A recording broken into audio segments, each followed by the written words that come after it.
Does the name Brat Pack mean anything to you? Well, if you're up on current Hollywood films, then it should. And you're about to meet one of the esteemed members of this group. His name is Judd Nelson.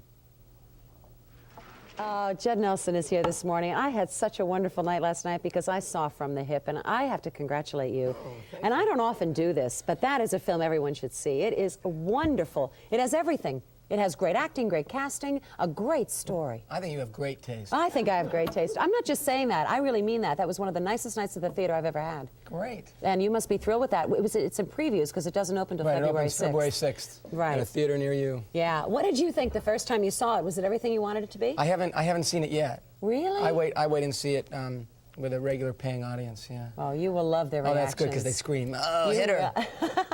And let's talk about the rest of the cast. John Hurt. Terrific performance in this. And Darren McGavin. Ray Walston. Nancy Marchand, who played the owner of the paper on Lou Grant. Yeah. Great cast. Thank you. Yeah, the Brat Pack. What do you think? You laughed when I said that. Yeah, well, I mean, the Brat Pack, it just seems like such old news. I mean, even the Indians have stopped talking about Custer. You know what I mean?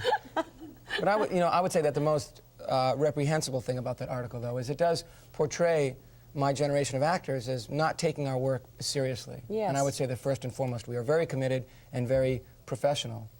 And we're not like that generation of actors like the Lee Marvins and the Robert Mitchums that were out drinking all night and proud about those things, showing up on the set in the morning, need 10 cups of coffee to remember their lines. And I don't think that's like us at all. So sort of a shame. And I think you proved something in this film. Dan Monahan, who had the lead in Porky's, is your sidekick in the law firm, and he certainly doesn't come off as a Brat Pack actor. I mean, it's a natural progression, you were telling me earlier in the green room, from the Breakfast Club to St. Elmo's, high school, college to this. Right. Well, now I can finally play my age, which is, I guess, nice. Yeah, you're 26, right? I just turned 27. Did you? Oh, jeez. Well, maybe I'm too old for the Brat Pack now. Although I heard John Ritter and Emmanuel Lewis were in the Brat Pack now, too. So I don't know. John Ritter's a little old for the Brat Pack, I think. Yeah. But, not many actors tell their age. Really? No. They have a birth date and they never have a year. Collagen shots, right? Yeah. No wrinkles for me. Yeah. I don't smile much. Let's tell everybody that you grew up in Portland, Maine. Portland, Maine. Went to St. Paul's Prep in Concord, New Hampshire. Oh, yeah. And you hate Boston sports, I hear, right? No, I love Boston sports. I love Boston sports. And no one here is probably going to believe it, but I've been touring around promoting the film, and everywhere I go, I say I'm a Celtics fan, and usually I get booed. Really? So now, let's hear it. Yeah! Not just the Celts. Oh, yeah, also the Red Sox. And I'm a Red Sox fan living in New York. That's not easy. Bad. During the series, where there were several attacks on your apartment? No, actually, after Game 6, I went out to a bar, and someone came up and tapped me on the shoulder. I turned around, what? They said, I hear you're a Red Sox fan. And I went, yeah. And they threw their drink in my face. Oh. I pounded him, though. You oh, good. Very calm and not a violent guy at all, huh? No violence. No. You had good beginnings. I mean, you had St. John's Prep, Stella Adler, to study with her for acting.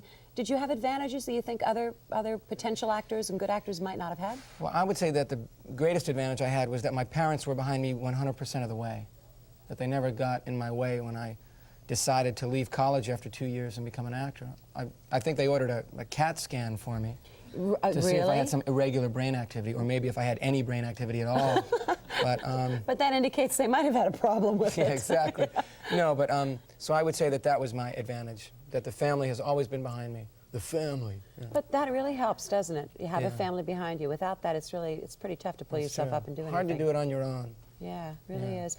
Your dad is a lawyer. Yes. All right. You play a lawyer, Boston-based law firm. Yes. And you sweep off the dust on this profession. I mean, it's not portrayed as the most wholesome, moral profession in life. What does he think of that? Well, in a way, I did this movie for him. I guess since I didn't grow up to become a lawyer, this is the next best thing. So I think of this as a loving ode to Dad. So he better like it. He read the script. Yeah. What did he liked say? it. I mean, he thought that there were certain licenses taken because it's a drama and it's a comedy. Not necessarily everything that happens in the movie could happen in a courtroom. But I don't think that makes it bad. The central conflict of the film is what happens when you follow your professional ethic and you find yourself in conflict with your personal sense of right and wrong. And it's set up against the legal profession because that's a perfect sounding board. What happens if you're a defense attorney and you have to defend someone that maybe is guilty, But I don't think, I mean, sure, it pokes a little finger at the legal profession. Every profession needs a finger poked at it once in a while. Look at the presidency. Yeah, but I just hope it doesn't promote cynicism with, oh, no, I'm not going to touch that. Oh, you notice I ignored that comment. Well, he's my favorite actor, though. Yeah. Reagan, man, what a performance. Longest running show. What a guy. Do you know how many young women called here when they found out that you were going to be on the show? My mom and sisters? Your mom and your sisters. That was it. That's three then. No, amazing number of women called here, wanting to know if they could come and see you.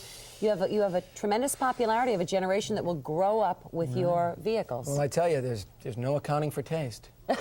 No, seriously though, that must feel good, and it must. I don't know if it matters to you as an actor, does it? Oh, I mean, it's very flattering, but it's strange because it makes me a little self-conscious, you know? Does it? I mean, because not that many people noticed me growing up, and I'm no different now, so it's strange that people wouldn't notice me now. I feel like, why are they looking at me? Is my fly down? Do I have toilet paper on my heel? You know? I just had a flashback to the film, because this young lawyer is, and admits it, he's fascinated with the limelight. He loves the limelight, and he has to give that up for ethics. Yeah. You know, you won't have to do that in this business, or will you? Hopefully I won't. I mean, hopefully I won't have to give anything up. How do you avoid it? By the parts you choose? I don't know if you can avoid it. It is a public profession, I guess, that my mom always says, if you can't stand the heat, get out of the kitchen. Yeah.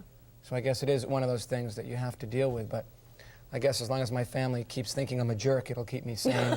Keep your feet on the ground, yeah, that'll do it. Right, yeah. Do you think you're sexy? Because obviously a lot of women do. No, I think that I've been fortunate to play roles that are maybe dangerous, you know, so maybe that's appealing. I think it's more the character, not me. Yeah, except people confuse the character with the real person. That's true, because it is a profession of illusions. If you do your job well, you get confused with the product. I mean, the guy that makes Crest toothpaste, no one thinks that he's toothpaste, you know, so it's strange. There might be a few out there who think Whoa. that. You never know. Pretty good explanation, huh? How about women in your life? You're a bachelor. Yeah. Well, I asked this question. I've asked it before. Are they at your feet? I mean, are they at my feet? This is not the guy I don't like them that low. You know, I like them about there, not really. I knew it before it was out of my mouth. Sorry, you gave me that one. You gave me that. Before Let me ask it another way. Sorry. Okay. It's live TV. Another way.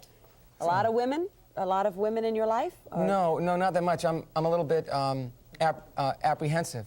Because it's sort of like, I guess if you were the quarterback of the football team, do they like you for you or because you're the quarterback? Do they like you for your fancy car or for you? So sometimes I think that they maybe like me for the job that I do. So I'm a little bit standoffish. Why are you going? Unless they're pretty. Yeah, unless they're pretty. Right? Then I don't care. Yeah. No, I'm kidding. Why are you growing your hair? For a role? It just does it, naturally. It's incredible. I wasn't trying to. It just, you know, you don't... You know, that's the same question that my mom asks. Why are you growing your hair? Yeah, well, you know, I'm a mother. That's really a sloppy look for you. You know. No, you're preparing for a role. You're a stinker. You're getting me. You're preparing for a role, or is it just... No, it's sort of like... No. Okay, I'm going to cut it this afternoon. Cut it. Okay. Your mother called me and told me to say that to you. The writer of this film, I hope, wins an Academy nomination for Best Writing. I think it's a fabulous writing job. It is really a strong script. It is. It's definitely, that's his strongest suit. Were there changes that went on in the writing? Because a lot of people say that it happens with a film. Yeah. I think that there were a lot of drafts to finally get the, quote, shooting draft. And then after it was cast, but before we started rehearsal, there were some other small changes made. Mm-hmm. And then during the rehearsal process, certain lines are dropped, certain scenes are altered a bit, but no big changes were made. You know, I'm wondering, you shot the exteriors in Boston, and yet you filmed it in North Carolina and made it look like Boston. Why? Why not give the Boston Film Bureau kind of a leg up? Do you know the reason? Well, it's a film made by Dino De Laurentiis, and he has his own studio in North Carolina. So I think it behooves him to shoot it down there where there are, you know, big sound stages. But we shot most of it down there, and we shot about 1 week here in Boston to get the shots, you know, shoulder Charles, you know, pan up on the Prudential Center, cut to North Carolina. You know. But, you know, when you see it, you'll go, where is that building in Boston? I don't remember that. But the interesting thing is it was written by a local lawyer, David Kelly. A lawyer from Boston, who's from Maine, actually. From Maine, but he's with a big Boston firm. What's the firm? Fine and Ambrose. Fine and Ambrose. Good law firm. If you're ever in trouble, give him a call. Right, but they gave him a leave of absence to do this. Why didn't he insist on on doing it in Boston? I wonder. Do you know? I'm not sure. Well, he's now a story editor for LA Law. So I guess that's why he had to leave and go to California. So look, the up and up, it just shows you what those New England kids can do, I tell you. Don't you love it? We've seen it. We've seen Celtics. Yeah. Sorry, I'm still bitter about the Red Sox. I'm sorry. Where does Buckner live? Where does Buckner live? I don't know. I wouldn't tell, but North Andover. Bill, if you're watching, how are you? Oops.